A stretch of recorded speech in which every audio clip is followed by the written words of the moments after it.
Why should voters choose you over more experienced politicians on this stage? You're basically, a blank slate for people. You're 38 years old. You've said that you only voted in 2 presidential elections before this moment, this political race. So first, let me just address a question that is on everybody's mind at home tonight. Who the heck is this skinny guy with a funny last name, and what the heck is he doing in the middle of this debate stage? I'll tell you, I'm not a politician, Brett. You're right about that. I'm an entrepreneur. My parents came to this country with no money 40 years ago. I have gone on to found multi-billion-dollar companies. I did it while marrying my wife, Apurva, raising our 2 sons, following our faith in God. That is the American dream. And I am genuinely worried that that American dream will not exist for our 2 sons and their generation unless we do something about it. And I do think, Brett, is going to take an outsider, because for a long time we have professional politicians in the Republican Party who have been running from something. Now is our moment to start running to something, to our vision of what it means to be an American today. If you have a broken car, you don't turn over the keys to the people who broke it again. You hand it over to a new generation to actually fix the problem. That's why I'm in this race, and we're just getting warmed up. All right. I'm going to get Vivek first. We'll get to both of you. Yeah, this isn't that complicated, guys. Unlock American energy, drill, frack, burn coal, embrace nuclear. Put people back to work by no longer paying them more to stay at home. Reform the U.S. Fed, stabilize the U.S. dollar, and go to war. The only war that I will declare as U.S. president will be the war on the federal administrative state that is the source of those toxic regulations acting like a wet blanket on the economy. So I'm not sure I exactly understood Mike Pence's comment, but I'll let you all parse that out. For me, it's pretty simple. That's something a U.S. president can do with focus, and I'll deliver on it. Well, let me explain it. We're going to bring in... I just want to finish responding to Mike. I just want to respond to Mike for 1 second because he invoked me back. Listen, now that everybody's gotten their memorized, pre-prepared slogans out of the way, we can actually have a real discussion now. The reality and the fact of the matter is... Was that one of yours? Not really, Mike, actually. We're just going to have some fun tonight. And the reality is, you have a bunch of people, professional politicians, super PAC puppets, following slogans handed over to them by their 400-page super PACs last week. The real choice we face in this primary is this. Do you want a super PAC puppet, or do you want a patriot who speaks the truth? Do you want incremental reform, which is what you're hearing about, or do you want revolution? Okay. And I stand on the side of the American Revolution. I've got to address We're going to take control back here. We need everyone to have a moment on the economy. Yeah. I think that's fair. Can I address? Yeah. Let's just answer the question. So, is that a yes, or is that a yes? Is that a hand raise? You do not... I think it was a hand raise for him, and it's my hands are in my pockets. No, because no, the climate change agenda is a raise a hoax. hand. Let us be honest as Republicans. I'm the only person on the stage who isn't bought and paid for, so I can say this. The climate change agenda is a hoax. That's ridiculous. The climate change agenda is a hoax, and we have to declare independence for it. And the reality is, the anti-carbon agenda is the wet blanket on our economy. And so the reality is, more people are dying of bad climate change policies than they are of actual climate change. Governor Haley, are you bought and paid for? Down by 98% in the last century. Listen. I've had it. No, Wait, hold on. I've had enough. I've had enough already tonight of a guy who sounds like ChatGPT standing up here. And the last person in one of these debates, Brett, who stood in the middle of the stage and said, "What's a skinny guy with an odd last name doing up here?" was Barack Obama, and I'm afraid we're dealing with the same type of amateur standing on stage tonight. Come over and give me a hug. Give me a hug just like you did to Obama. The same type of amateur. And you'll help elect me just like you did to Obama. President Ramaswamy. What does a President Ramaswamy do about guns? So the reality is we have a crime wave in this country, and we know how to fix it. The question is, do we actually have the spine to do it? More cops in the streets who are on the streets able to do their jobs without looking over their shoulder for getting sued. And we also have a mental health epidemic in this country. Just over the same period that we have closed mental health institutions, we have seen a spike in violent crime. Do we have the spine to bring them back? I think we should. As president, I will.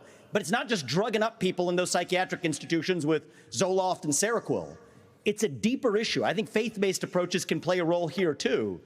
We're in the middle of a national identity crisis. And I say this as a member of my generation. The problem in our country right now, the reason we have that mental health epidemic, is that people are so hungry for purpose and meaning at a time when family, faith, patriotism, hard work have all disappeared. What we really need is a tonal reset from the top, saying that this is what it means to be an American. Yes, we will stand for the rule of law. Yes, we will close the southern border where criminals are coming in every day. And yes, we will back law enforcement because we remember who we really are. And that's also how we address that mental health epidemic in the next generation that is directly leading to violent crime across this country. Governor DeSantis, really quickly. Governor DeSantis. We don't have an identity crisis, Vivek.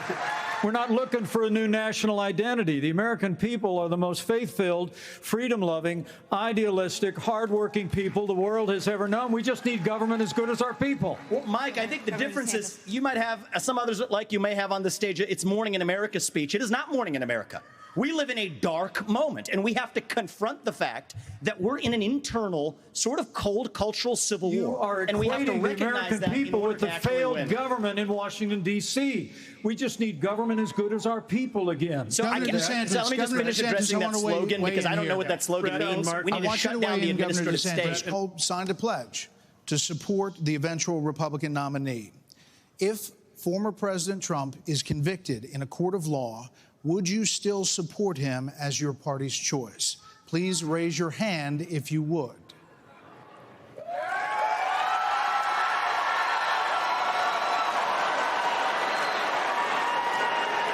Just hold on. So just to be clear, Governor Christie, you were kind of late to the game there, but you raised your hand? No, I'm doing this. Look, I'm doing this. And not I know this. you didn't. Whoa. No. What's the Look, here's the bottom line. Someone's got to stop normalizing this conduct. Okay? Now, whether or not you believe that the criminal charges are right or wrong, the conduct is beneath the office of President of the United States.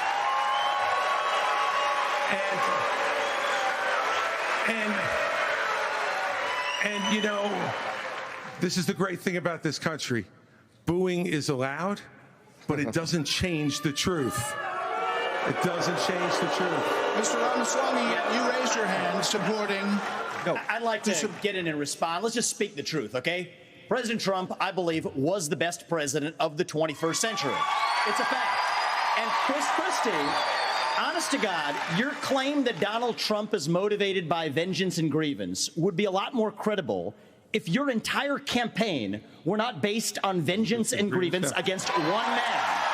And if people at home want to see a bunch of people blindly bashing Donald Trump without an iota of vision for this country, they could just change the channel to MSNBC right now. But I'm not running for president of MSNBC.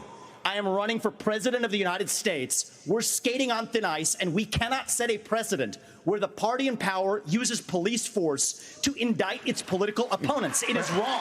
We have to end the weaponization of justice in this country. 30 seconds, Governor DeSantis. You know, let me tell you something. No, I'm sorry. 30 seconds, Governor Christie. You make me laugh because you sit here in an answer. You sit here in an answer right. Hold on one second. You sit here in an answer. Go ahead, Governor Christie. Hold on, Governor Christie. Hold on. Well, so listen, the more time we spend doing this, the less time they can talk about issues you want to talk about. So let's just get through this section. Governor Christie. You sit here talking about how you want to stand up for the rule of law. Yes. And law and order. And the fact is that it can't be selective. In your book, you had much different things to say about Donald Trump than you're saying here tonight. That's not true. Well, it is very true. That is not true. It's very true. I read it, because and there's I know. a difference between bad behavior and illegal behavior, Chris. And you as a prosecutor should know better. You answered on this. You did say answer. something. Yeah. We thought you were done, but you, No, please. I wasn't done. Well, Mike, why don't you say this? Join me in making a commitment that on day one you would pardon Donald Trump. I'm the only candidate on the stage who had the courage to actually say it. That is how we move our nation forward. I don't know and why turn the you page assume forward. that That's Donald exactly Trump right. will be convicted of these crimes. You should be able to make a commitment. The same justice system that was this Vivek, corrupt. here's the difference between you and me. Yeah, I'm not a professional politician. That's the difference. Who can answer a question? I've actually given on them doing it, and I would have support in China to be able to take China and do what we need to do with China. Mr. Ramaswamy, you would not support an increase of funding to Ukraine. I would not. And I think that this is disastrous, that we are protecting against an invasion across somebody else's border when we should use those same military resources to prevent across the invasion of our own southern border here in the United States of America. We are driving Russia further into China's hands. The Russia-China alliance is the single greatest threat we face. And I find it offensive that we have professional politicians on the stage that will make a pilgrimage to Kyiv, to their Pope, Zelensky, without doing the same thing for people in Maui or the south side of Chicago or Kensington. I think that we have to put the interests of Americans first. Secure our own border instead of somebody else's. And the reality is, this is also how we project strength by making America strong at home. Thank you. It's not going to be too long before he rolls across a NATO border, and frankly, our men and women of our armed forces are going to have to go and fight him. I want to let the Ukrainians fight and drive Putin and the Russians back out into Russia. I want to just briefly address Pence, Vice President Pence. I have a newsflash. The USSR does not exist anymore. It fell back in 1990. Did I say the real USSR? threat? You talked about the communists, and the real communists that we have to address right now have any is the idea what Vladimir Putin's aims are? You already spoke. Now I actually have something to say. Vladimir Putin has been saying he wants to reestablish the old Soviet sphere You've made of your point, influence. Vice President. Vice Now, if you President think, Pence, I'm sorry if I insulted him by calling him a communist. He is a dictator and a murderer, and the United States of America needs to stand against authoritarianism. Mr. Ramaswamy, 30 seconds. Respond. The real threat we face today is communist China. And we are driving Russia further into China's arms. The Russia-China military alliance is the single greatest threat we face. Nobody in either political party is talking about it. And I am the only non-neocon on this stage who will keep us out of war. Mr. Vice President, we can't hear. Mr. Vice President, is to give Russia everything they've got. Mr. Vice President, Give them a promise that Ukraine will never be in NATO, and then somehow Mr. Vice President. China will not think about taking Taiwan. We achieve peace through strength. Mr. Vice and President. America needs to stand for freedom. okay, here we go. I think we need to reestablish some ground rules When here, we folks. hear this bell, Yes. that means your time's We're done. done. So, Mr. Vice President, we appreciate your aggressiveness here. 30 seconds is 30 seconds. Mr. Ramaswamy, you were mentioned. You get 30 seconds. So the reality is that today, Ukraine is not a priority for the United States of America. And I think that the same people who took us into the Iraq War, the same people who took us into the Vietnam War, you cannot start another no-win war. And I do not want to get to the point where we're sending our military resources abroad when we could be better using them here at home to protect our own borders, protect the homeland. All right. That will be my top priority in foreign I think policy. we gave you Protect more than this that. policy experience that you all have shows in the pointless wars we've gotten into. I have to address that. So our relationship with Israel will never be stronger than by the end of my first term. But it's not a client relationship. It is a friendship. And you know what friends do? Friends help each other stand on their own 2 feet. So I will lead Abraham Accords 2.0. I will partner with Israel to make sure Iran never is nuclear armed. But you know what I love about Israel? And I've been there probably in the last 10 years more than most people on this stage. You know what I love about them? I love their border policies. I love their tough on crime policies. I love that they have a national identity and an iron dome to protect their homeland. And so, yes, I want to learn from the friends that we have. Mr. Ramaswamy, hold on, Senator Scott. You've said that the Department of Education, the FBI, the ATF, the Nuclear Regulatory Commission, the IRS, the Department of Commerce, many of these should not exist. That's correct. So to the education question, how would you deal with the crisis? So look, we have a crisis of achievement. Let's shut down the head of the snake, the Department of Education. Take that $80 billion, put it in the hands of parents across this country. This is the civil rights issue of our time. Allow any parent to choose where they send their kids to school. End the teachers' unions at the local level to allow public schools to compete. and then revive our national identity where every high school senior should have to pass the same civics test that, frankly, every immigrant, including my mother, had to pass in order to become a citizen of this country. And the fact of the matter is, look, there's a part of education policy that also rests with the family. I didn't grow up in money, but you know the word privilege gets used a lot? Well, you know what? I did have the ultimate privilege of 2 parents in the house with a focus on educational achievement. And I want every kid to enjoy that. So part of the problem is we also have a federal government that pays single women more not to have a man in the house than to have a man in the house, contributing to an epidemic of fatherlessness. And I think that goes hand in glove with the education crisis as well, because we have to remember education starts with the family, and the nuclear family is the greatest form of governance known to mankind. You just said you want a civics test or public service for those under 25 to be able to vote. So the question is, do you want a mental acuity test for presidents over 75? I believe in the people of this country to tell the difference between somebody who's an automaton and somebody who's actually a thinking agent in the White House, which we don't have in there today. And I will tell you, I want to address Vice President Pence's comment. I think we do need somebody of a different generation to lead this nation forward. Look at the way I've run this campaign.